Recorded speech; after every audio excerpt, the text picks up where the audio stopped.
Hi, I'm Tim Gideon for PCMag, and today we take an in-depth look at the Apple iPad, launching April 3rd. It doesn't come with much, just a sync cable and a power adapter. No earbuds, which is surprising given the minimum $500 price tag. On the top panel, we have an earphone jack and microphone. That's not a reset pin. And this is the power button. And on the right panel, this switch locks the accelerometer for when you don't want the screen to shift when you move the iPad. Below it, volume controls. The bottom panel speaker gets pretty loud, but don't expect serious bass, and in the center, the 30-pin connector for docking and computer sync. Browsing with Safari is fun and intuitive. You can zoom in and out just like on the iPhone, and a control on the toolbar allows you to open the most recent or popular sites you visited with one tap. For the most part, pages load quickly, although on my 802.11g router at home, it's not always lightning fast. My only real gripe is no Flash support, still, which means no Hulu, and some sites with animation won't load.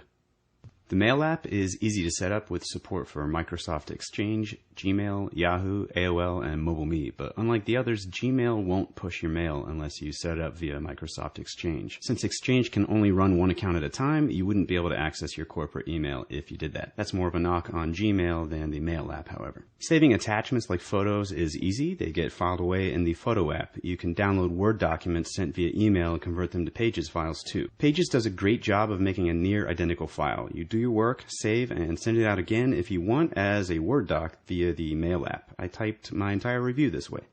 Speaking of the Photo app, it looks amazing. Photos are organized individually or by album, and you browse quickly using this scroll bar. You can also organize by events or places, which drops pins wherever your photos were taken.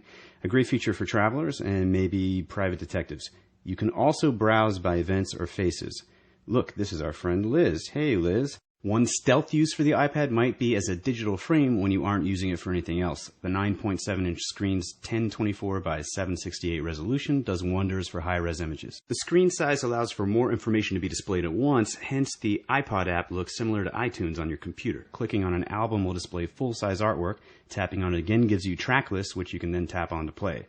For some reason, Apple opted not to use CoverFlow, the horizontal browse by cover option that looks so cool on the iPhone and iPod Touch. Seems like it'd be a perfect fit here, but oh well.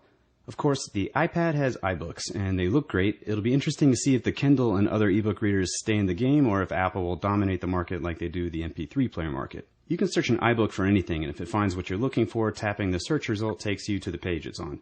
You can use the search tool for Google and Wikipedia results too. You can also copy images, create bookmarks by tapping and holding on a word, and later you can navigate by the table of contents or your bookmark list. You saw me make that one. The store is hidden behind the virtual bookshelf, and there will be around 60,000 titles available at launch. You can even download a book sample for free, just like I just did, and peruse a couple chapters to see if you like it. By the way, you have to download the iBook app. It's not preloaded on the iPad, but it is free. The Maps app is one of my favorites. Search a location and search for what you want to find there. In this case, bars near Yankee Stadium. Pins drop, you select one, and you get more info. You can even monitor traffic conditions on this app. Not bad. Keynote is one of 3 iWork apps. I'm not an expert with PowerPoint, but I made a presentation, granted a pretty weak one here, within a few minutes. Numbers is for creating good-looking spreadsheets. I found it a bit less intuitive than Keynote. And Pages, which we checked out earlier, was mindlessly easy. All 3 iWork apps are $9.99. We checked some beta versions of third-party iPad apps, and they're pretty impressive. The Marvel app will guide you bubble by dialogue bubble through a comic book if you wish,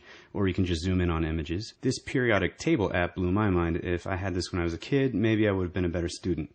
Maybe not, though, because I'd also have games like Real Racing HD to distract me all the time. This 3D driving game lets you put a custom skin on your car, and then you can use the entire iPad like a steering wheel. The sound through the speaker vibrates the iPad a bit when you're vrooming, and although I'm a terrible driver, I had fun with this one. There will be over 1,000 iPad apps at launch, and there are already 150,000 apps for iPhone and iPod Touch that will play on the iPad. They just won't look quite the same. Madden 10's iPhone app magically looked better to me once I selected the world's favorite team, the Washington Redskins. Watching movies and TV shows on the iPad is predictably enjoyable. Tapping once on the screen exits the 720p HD mode, eliminating the bars and filling the screen. Scrub quickly like this to access a different scene, and you can access subtitles or different languages by tapping on the control panel. The YouTube app comes preloaded, and its content generally is low res, but still fun to have at your fingertips. If you have the iMac wireless Bluetooth keyboard, you can pair that with the iPad, which is a simple process, and you'll be typing immediately.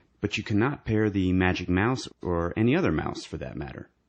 There are plenty of accessories, however, specifically for the iPad. Perhaps the coolest is the keyboard dock, which charges your iPad while you type on a real surface. The Wi-Fi only iPad comes in 16 gigs for $499, 32 gigs for $599, and 64 gigs for $699. We've yet to test the Wi-Fi plus 3G model, which is $629, $729, or $829 for the same capacities. And keep in mind you'll have to pay more for 3G coverage as well. There's more to know. Check out our written review at PCMag.com, and thank you for watching.